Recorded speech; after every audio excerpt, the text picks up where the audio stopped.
Bueno, afortunadamente mis alumnos de bachillerato semipresencial están haciendo lo que tienen que hacer, que es preguntarme todo lo que no entiendan a través de la plataforma. Una plataforma que yo no uso porque, vamos a ver, no uso en toda su extensión, porque se trata de recovecos innecesarios y al final hace falta un curso de un año y medio para llegar a dominarla, cuando de lo que se trata es de saber latín, lengua y literatura, no cómo usar una plataforma ampliamente deficitaria y desde luego muy poco práctica. Y encima yo he asistido a cursos de uso de la plataforma en la que nos han dicho que bueno, pero esto da para un curso de 40 horas, a esto se le pueden sacar 40 horas de estudio de la plataforma, como si eso fuera algo bueno.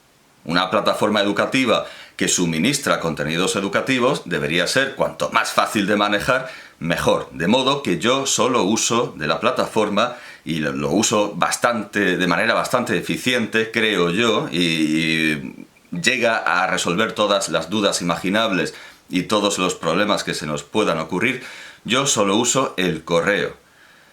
No usen, se lo digo siempre a mis alumnos, pero creo que esta vez no lo he hecho, no usen el chat, los mensajes directos, porque eso también es defectuoso, no se sabe cuándo llega uno, se apelotonan, se aglutinan, no se ve quién está hablando.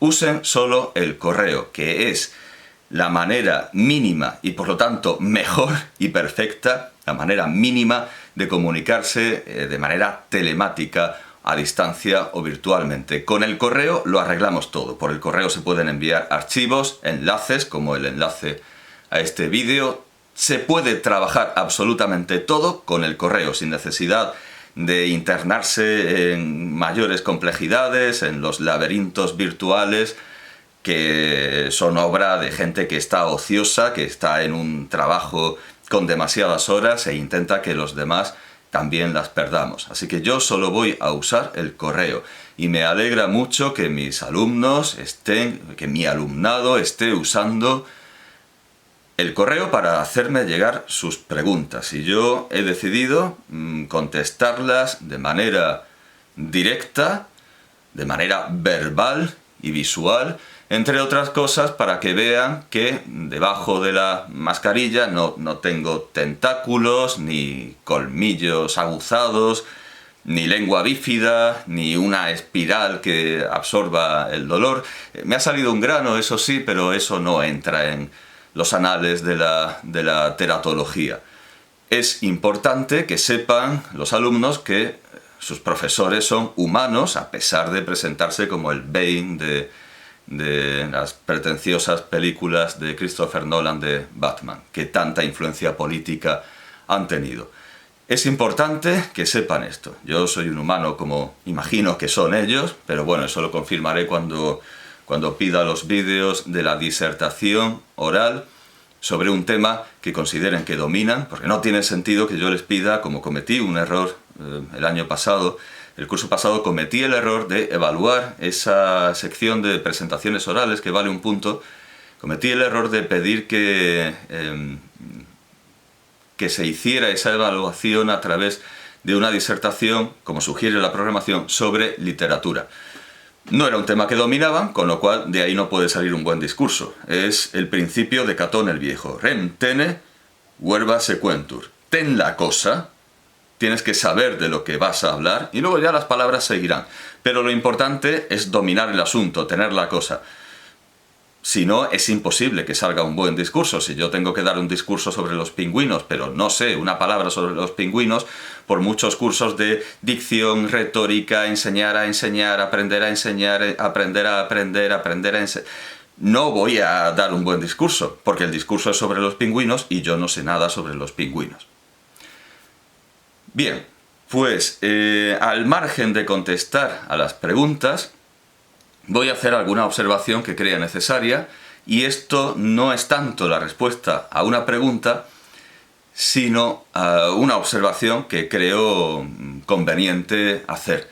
Y así es como titulo esta primera Me he perdido con lo de los pingüinos. Eso es, que cometí el error de pedirles que hablaran de una cosa en la que no eran expertos, como si les pido que me hablen del pingüino emperador, y es un error. Yo tengo que pedirles una disertación sobre algo que dominen o crean dominar, y de ahí sí saldrá un buen discurso, y luego ya iremos ampliando a que hablen, a pedirles que hablen de algo que no dominen, para lo cual previamente, evidentemente, tendrán que hacer un trabajo de investigación, etcétera. Pero bueno, esto es una tarea que me deben y que tienen pendiente, y que ya saben que me van a enviar por un enlace por WeTransfer, que no requiere instalar nada.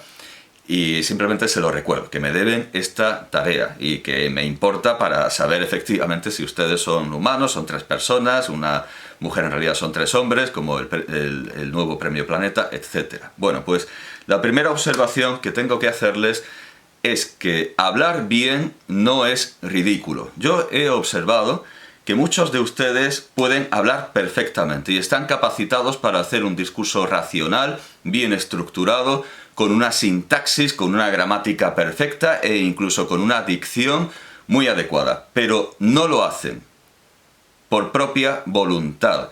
Y veo ahí claramente la sombra del ridículo. Yo sé perfectamente que en muchos entornos sociales e incluso familiares, el hablar de esta manera, con una sintaxis estructurada, sin palabras de sobra, sin muletillas, sin vulgarismos, se ve como algo negativo, como algo ridículo, como algo socialmente condenable. Y entonces se dice, qué fisno hablas muy fisno.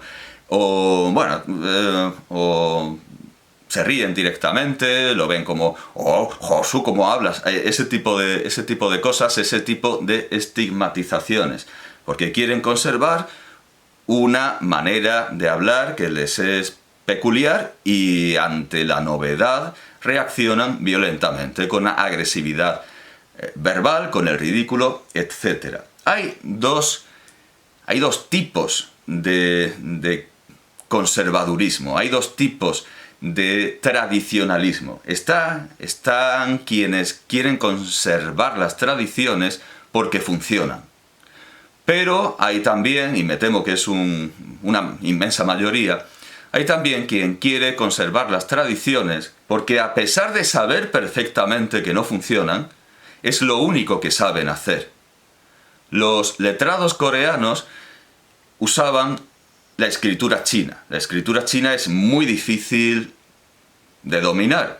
Yo hice un cálculo, si yo quisiera dominar en mi caso, y con mi ritmo de estudio, con mi ritmo de aprendizaje, si yo quisiera dominar la escritura china de manera perfecta, o de manera al menos útil, que me confiriera el grado de más o menos una persona culta en la escritura china, en el sistema de escritura chino, he calculado que eso me llevaría unos 133 años. La escritura china es muy compleja, es muy exigente, requiere mucho tiempo de estudio. En Corea se usaba la escritura china, era la tradición. Pero el rey Sejong el Grande se inventó, con sus sabios, y básicamente lo inventó él, se inventó un sistema de escritura nuevo para escribir el coreano, que llegó a llamarse, y tiene ese nombre hoy día, llegó a llamarse el alfabeto o los caracteres de una mañana. ¿Por qué se llama la escritura de una mañana? Porque se puede aprender en una sola mañana. Frente a la escritura china, que a mí me llevaría 133 años, leer coreano lleva una mañana, se puede aprender en una mañana. Naturalmente, los letrados chinos que habían gastado toda su vida en aprender el sistema de escritura chino, se rebelaron casi violentamente, se rebelaron con una virulencia inusitada en un letrado. ¿Por qué? Porque no querían que a partir de ahora cualquiera con una sola mañana de esfuerzo intelectual pudiera hacer lo que ellos hacían. Pues igualmente quienes se oponen a que se hable fisno y lo ridiculizan, no lo hacen porque sea algo bueno a conservar. Es más, ellos sufren las consecuencias de esa indefinición sintáctica, de no saber organizar frases, de no saber expresarse, de ir a una reunión de vecinos, a un juez, al ayuntamiento, y no encontrar las palabras adecuadas, no encontrar la manera de decir las cosas, no encontrar la expresión que les convendría para convencer. Ellos sufren las consecuencias de hablar mal, pero quieren que todo el mundo hable mal, porque ellos no saben hablar bien. Entonces emplean esta ridiculización que ustedes sin duda alguna sufren. Entonces, pudiendo decir las cosas con pocas palabras pero precisas y directamente, yo veo que empiezan a añadir esto es como si porque saben lo que quieren decir perfectamente, pero por modestia, para no ser ridiculizados, disfrazan un discurso que podría ser perfecto de torpeza. Y de esa falsa modestia, que esto es como si, no es como si, es tal cosa. Todo eso nos lo podemos ahorrar. Y dicen, y todo eso, como el filósofo esto no es solo propio de la gente que está estudiando o que quiere acercarse a los estudios, sino también de la gente que da lecciones y no se expresa bien. Por ejemplo, el filósofo esloveno Slavoj Žižek continuamente está cometiendo errores retóricos porque, bueno, tiene un tic nervioso, se toca la nariz y la aspira todo el rato, se está tocando la nariz. Digamos que eso puede ser un trastorno psicológico o psiquiátrico que no se pueda remediar, de acuerdo, pero en todo caso, retóricamente es un fracaso. Pero dice, y esto ya sí que podría arreglarlo siendo un hombre de letras, dice a todas horas, como aquí dicen, y todo eso, él dice, so on, que es eso, y todo eso. Podría perfectamente corregir su discurso.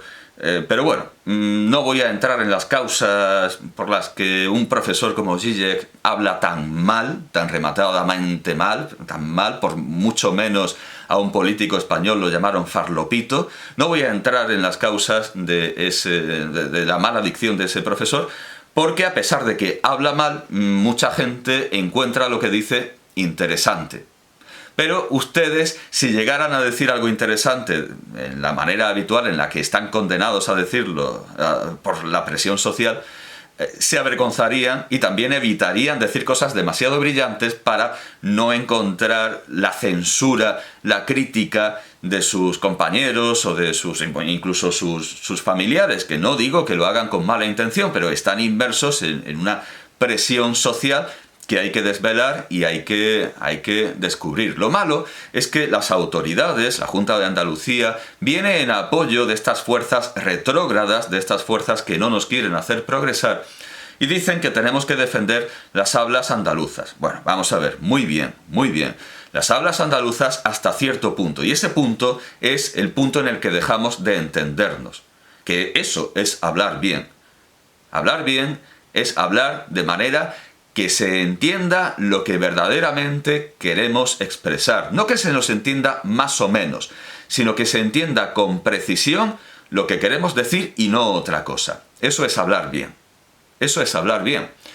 Y usar vulgarismos no entra en usar una sintaxis confusa y difusa, no entra en hablar bien.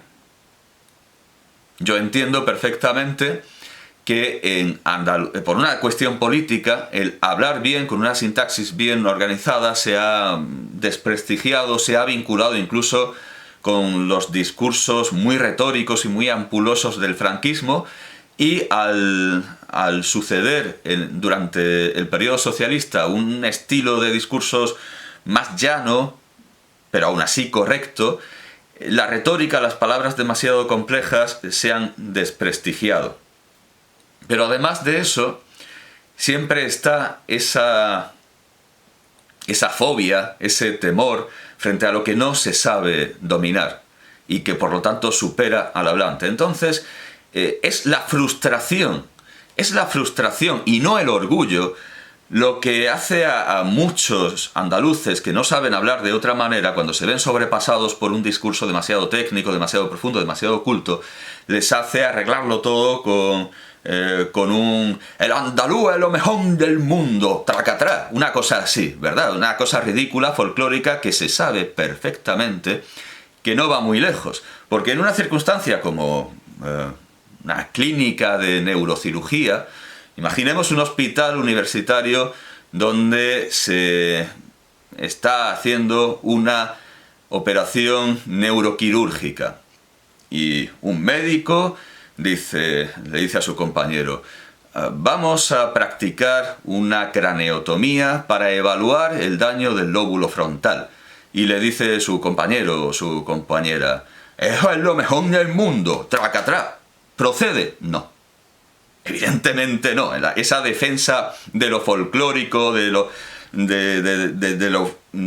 local, que en realidad es vulgar. No confundamos lo vulgar con lo local. Decir así es vulgar. Todavía si fuera ansí, bueno, así a lo mejor aparece, si fuera así sería diacrónicamente desubicado, sería un arcaísmo, decir ansí. Decir así hoy día es claramente un vulgarismo que no tiene nada que ver con una pronunciación más o menos andaluza.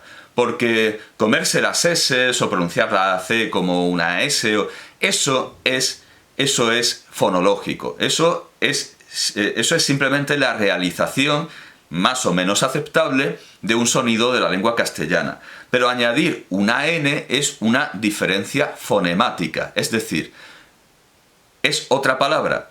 Añadir esa N convierte así en otra palabra. Yo puedo aceptar una realización de la S de así como ají, como en algunas regiones de Andalucía, especialmente costeras y especialmente denigradas y denostadas por los apóstoles del llamado andaluz culto, que es el de Sevilla. En Sevilla se han inventado una cosa que es andaluz culto, y entonces eso les sirve para denigrar al andaluz costero, que dicen que es de pescadores y es de gente vulgar. Y en ese andaluz costero, y en otros, desde luego, también en el interior, pero por gente que se considera inculta, por quienes inventan esa norma que se aplica por la Junta de Andalucía y se defiende en las programaciones del andaluz culto. El andaluz culto en realidad quiere decir andaluz de Sevilla, donde está el centralismo autonómico, que es esa paradoja que existe, el centralismo autonómico. Entonces, yo puedo aceptar que alguien diga ají, porque es una realización dialectal de la S. El castellano tiene una S que dialectalmente o unas hablas locales se puede realizar como H. Aunque reconocerán quienes me escuchen que ají es muy difícil de entender como así.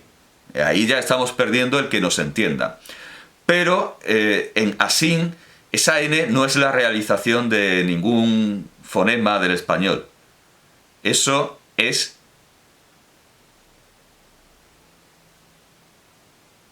creo que he confundido fonemático y fonológico, pero bueno,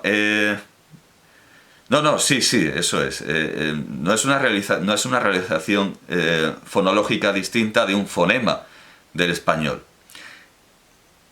Es un fonema distinto, lo convierte en otra palabra. No estamos hablando español directamente, no estamos hablando español si decimos así, no estamos hablando español contemporáneo.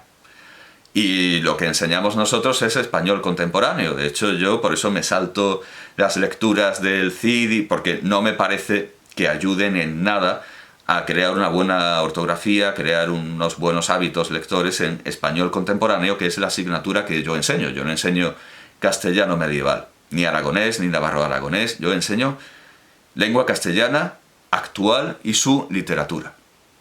Bueno, pues eso.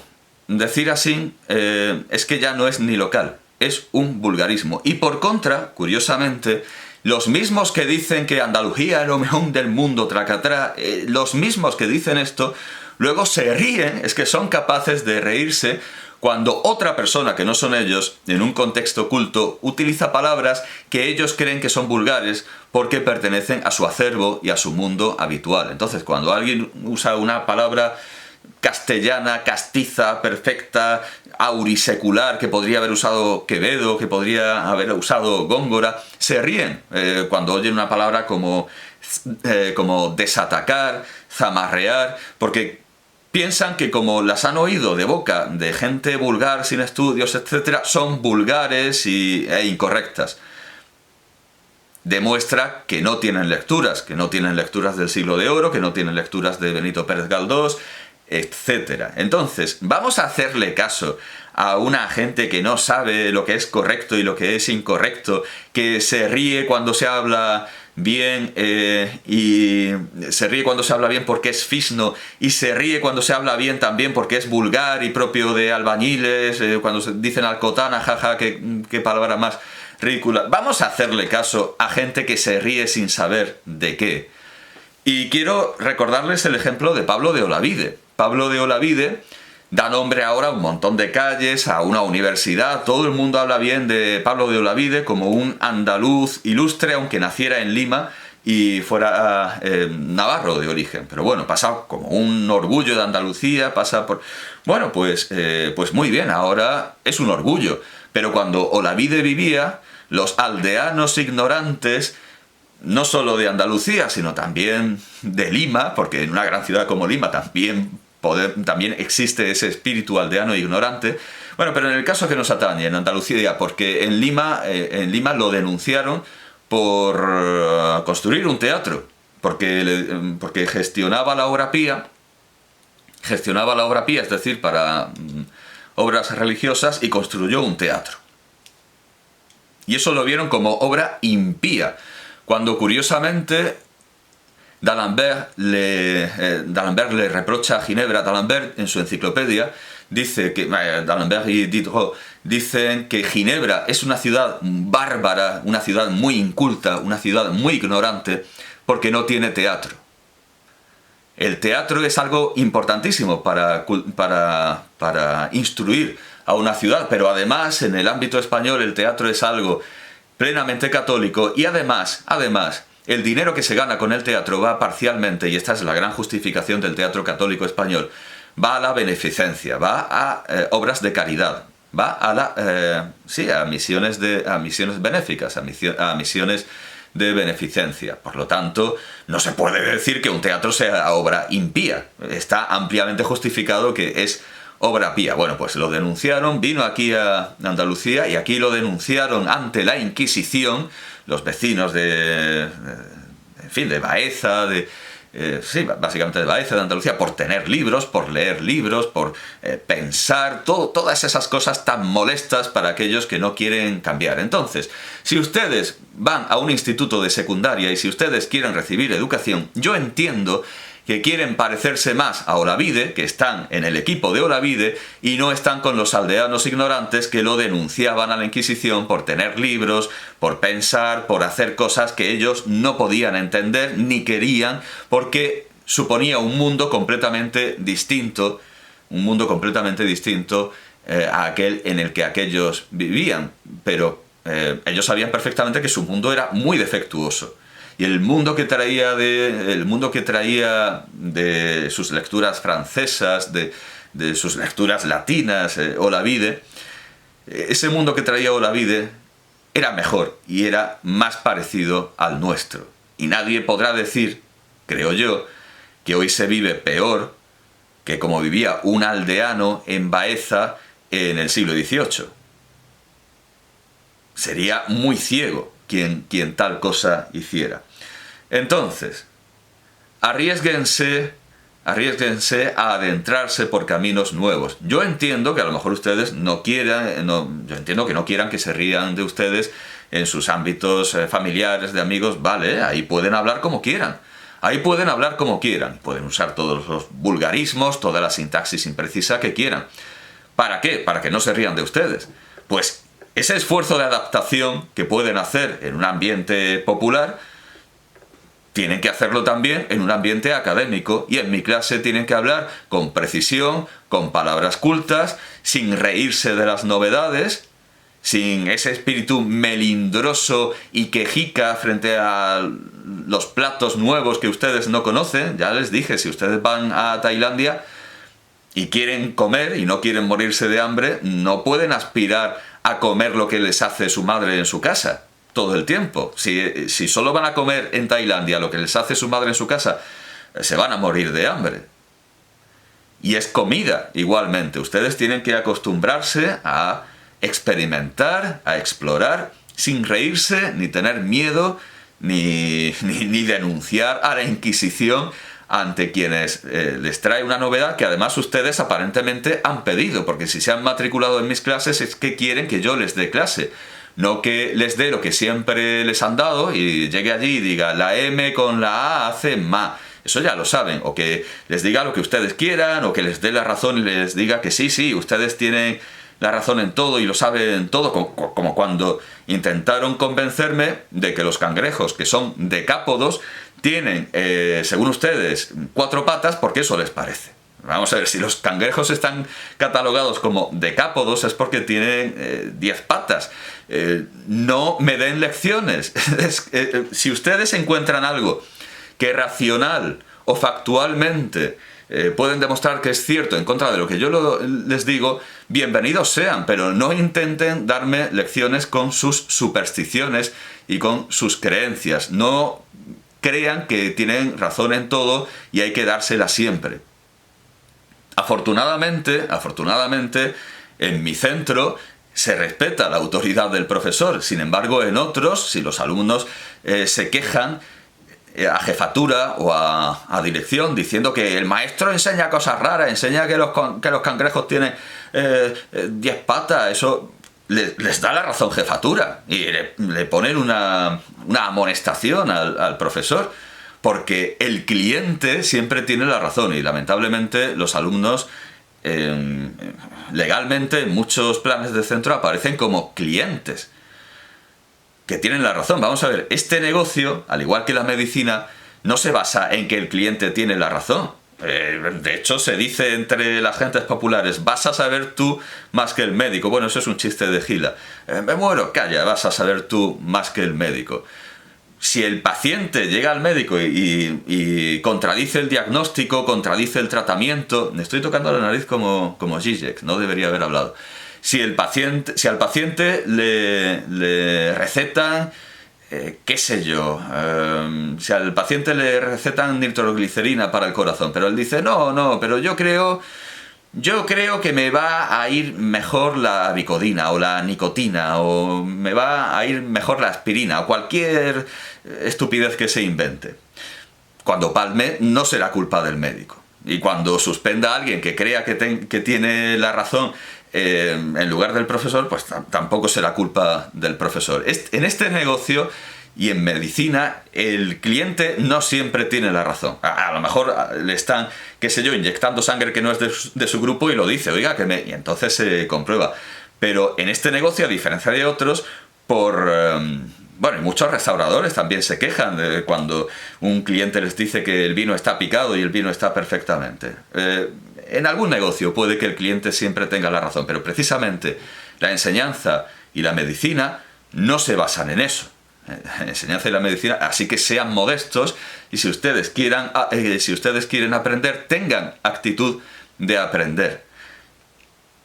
Ya que son tan aparentemente modestos como para disfrazar un discurso que pueden hacer perfectamente de un discurso confuso y turbio para que no se rían de ustedes. Eso lo hacía Santa Teresa de Jesús, que hoy es doctora de la Iglesia. Eso lo hacía Santa Teresa de Jesús para que no pareciera que una mujer quería dar lecciones de teología, que no quería aparentar que sabía mucho y entonces en lugar de teología, por ejemplo, escribía teología y disfrazaba sus discursos de aparente ignorancia y decía, bueno, y hacía lo que hacen ustedes, disfrazaba un discurso científico, académico, perfecto de vulgarismos y de imprecisiones, pero eso lo hacía por una modestia seguramente mal entendida, mal aconsejada por sus confesores, pero ustedes no se tienen que justificar de nada, por lo menos conmigo. Ustedes, si hablan bien, no tienen que pedir perdón por eso, ni tienen que enturbiarlo, ni echarle arena encima para que no se rían de ustedes. Si ustedes hablan bien, yo les pongo buena nota y cumplen con la asignatura. Así que no entiendan mal la modestia, hablando mal, y desde luego sean modestos cuando hay que serlo. Y no crean que me pueden dar lecciones y que siempre tienen la razón y me digan que esto es lo mejor del mundo, porque eso no es orgullo, es frustración, es yo no sé cómo salir de aquí, quiero que esto se acabe, pues voy a decir una consigna breve, esto es lo mejor del mundo y ya está y me voy. No van a ir a ninguna parte, o sea, no van a ir muy lejos con eso. Siéntense, sean modestos, sean modestos en lo que hay que ser modestos y no se dejen presionar por la masa que quieren rebajarlos y que quieren obligarlos al marasmo,